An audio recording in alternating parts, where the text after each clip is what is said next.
making 100 samosas. So this is the meat first. What I'm going to do is dry out the meat until the juices kind of run dry. And then I'll tell you about step 2. Bismillah. Now, it's gone all brown and there's a little bit of stock left. I'm going to drain that out and then put it to a side and start the mixture in the same pan. Okay, so I've lightly washed the pan. We'll start off. Bismillahirrahmanirrahim. 3 tablespoons of oil, or 45 mils, and 4 tablespoons of jeera. I'm going to pop it in, and then I'm going to let it kind of mix around until it sends off the aroma and you could hear a crackling. Whilst the mince was getting cooked, I diced up all the potatoes. I put in, I'm not going to, actually I'll tell you that at the end. For now I've diced up 1 kg of potatoes. When I put it in with the mince, I'll know if I need a few more and then I'll quickly peel them and pop them in.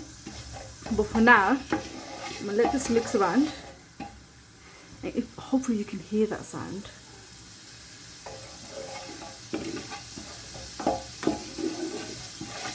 And you can hear the crackling. You can add in 1 onion, chopped up, Bismillahirrahmanirrahim.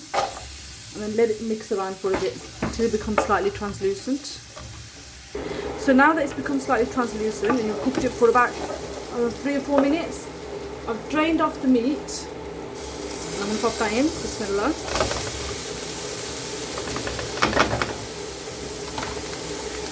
I'm now going to add in 4 teaspoons of red chilli flakes and 4 teaspoons of salt, Bismillah. Mix that in, and then I'm going to add in the potatoes and the peas. So the potatoes I've cut, diced up this small.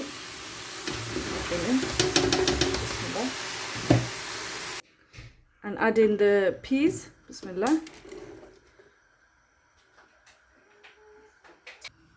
Okay, so now just keep mixing it until the potatoes, which are quite rock solid now, become like soft, and then you can leave it. So you just carry on letting it cook.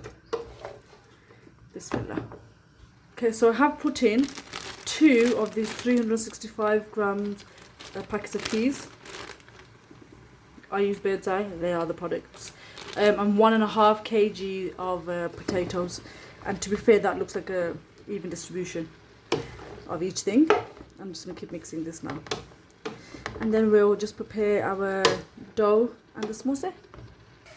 Okay, so that's done now. Bismillah.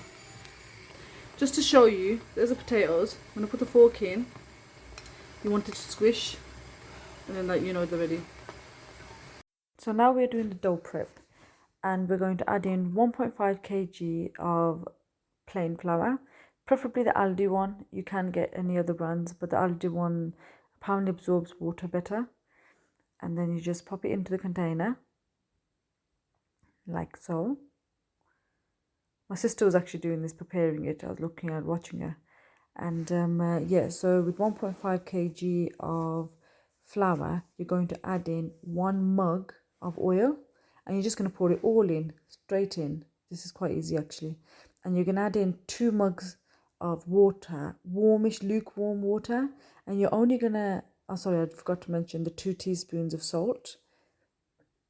And with the mug of water, even though you're going to add in 2 mugs of water, what you're going to do is first add in the 1.5 mugs all together and leave the rest of the half a mug on the side for once you start making the dough. You can start adding in as and when you need it. So you just keep mixing it all in. And you're basically mixing like Chappatti flour, and you make the Chappatti dough, and you just keep kneading. And see how it's slightly dry still. You now can start adding a little bit more from the water that you've got left. Again, not all of it, just a little bit at a time.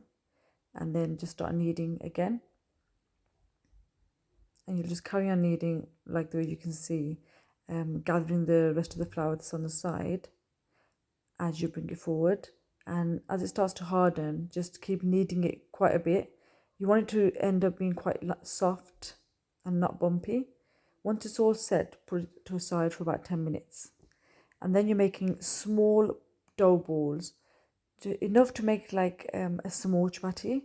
So you just roll them up And then what you can do is dust the surface and collect all the dough balls together if you're making it on your own. If you're making it together with somebody else, you can do 10 at a time.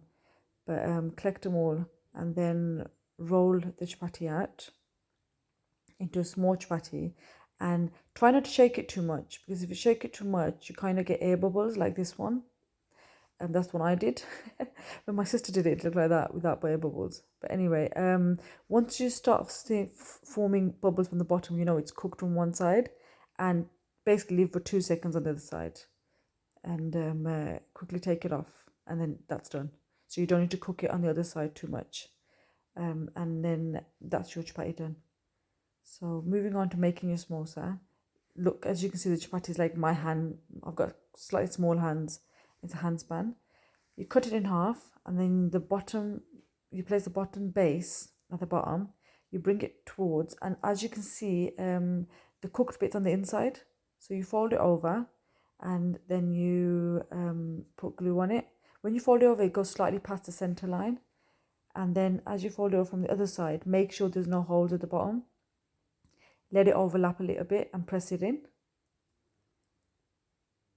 Once you've done that into like a little cone shape, you can start filling it up. And you put about 1.5 tablespoons of mixture. You don't want to put too much in, because if it's, then what will happen is when you fry it, sometimes they can pop. You don't want that to happen. So you filled it. I've filled it in now, and I'm literally gonna glue the inside of the samosa itself all the way around, and then I'm gonna try and press it in. So you can see me doing that, and it doesn't matter about how much glue you actually use. Obviously, don't be too excessive, but don't be less either.